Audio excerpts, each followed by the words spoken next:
Hyderabad central యూనివర్సిటీలో ఉద్రిక్త పరిస్థితి కొనసాగుతుంది. యూనివర్సిటీలో 400 ఎకరాల భూమిని ప్రభుత్వం విక్రయించవద్దని విద్యార్థులు ఆందోళన చేపట్టారు. ఈ నేపథ్యంలో కేంద్రీయ విశ్వవిద్యాలయంలో పోలీసులు భారీగా మోహరించారు. మరోవైపు భూమిని చదును చేసేందుకు పెద్ద సంఖ్యలో జేసీబీలను వర్సిటీకి తరలించారు. ప్రొక్లైనర్లతో చెట్లను తొలగిస్తున్నారు. నిన్న హెచ్సీయూ రణరంగంలా మారింది. వందలాదిగా మోహరించిన పోలీసులు విద్యార్థులపై లాఠీ చార్జ్ దెబ్బలతో విరుచుకుపడి దాదాపు 200 మందిని అరెస్ట్ చేయడం రాష్ట్ర వ్యాప్తంగా కలకలం రేపింది. పండుగ రోజు కావడంతో విద్యార్థులెవరూ బయటకు రారని, తమకు అడ్డు చెప్పేవారు ఎవ్వరూ ఉండరని గుట్టు చప్పుడు కాకుండా టీజీఐఏసీ, రెవెన్యూ అధికారులు జేసీబీలతో పోలీసుల కాపలా నడుమ వర్సిటీ పరిధిలోకి 400 ఎకరాల భూముల్లోకొచ్చారు.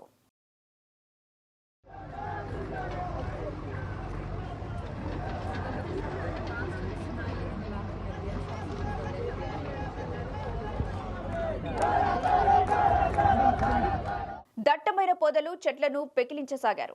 దీన్ని గమనించిన కొందరు విద్యార్థులు అక్కడికి చేరుకునేసరికి పోలీసులు చుట్టుముట్టారు. దొరికినోళ్లను దొరికినట్టే బంధించి వ్యాన్లలోకి ఎక్కించే ప్రయత్నం చేశారు. ప్రతిఘటించిన వారిని లాఠీలతో ఇష్టం వచ్చినట్టు కొట్టారు. పర్యావరణాన్ని దెబ్బతీస్తూ జీవ వైవిధ్యానికి నష్టం కలిగించే ప్రయత్నాలు చేయొద్దని నినదిస్తూ అక్కడికి చేరుకున్న విద్యార్థులపై పోలీసులు రెచ్చిపోయారు.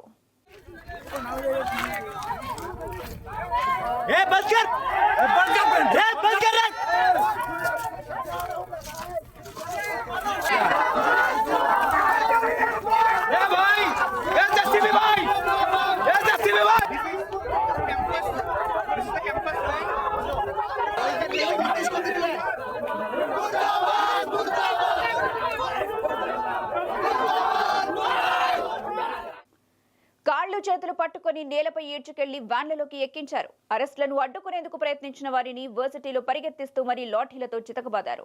200 మందికి పైగా విద్యార్థులను రాయదుర్గం, మాదాపూర్, గచ్చిబౌలి, కొల్లూరు పోలీస్ స్టేషన్లకు తరలించారు.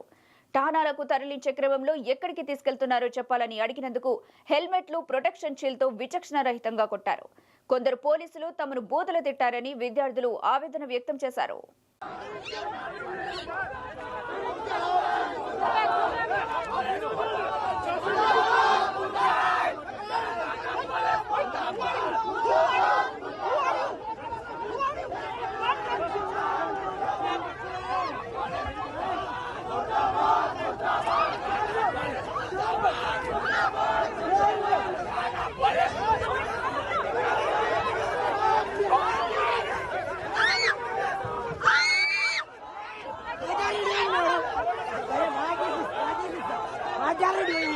This is a camera thing.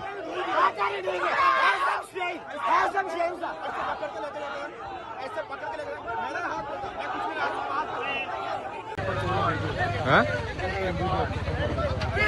सरकार बोले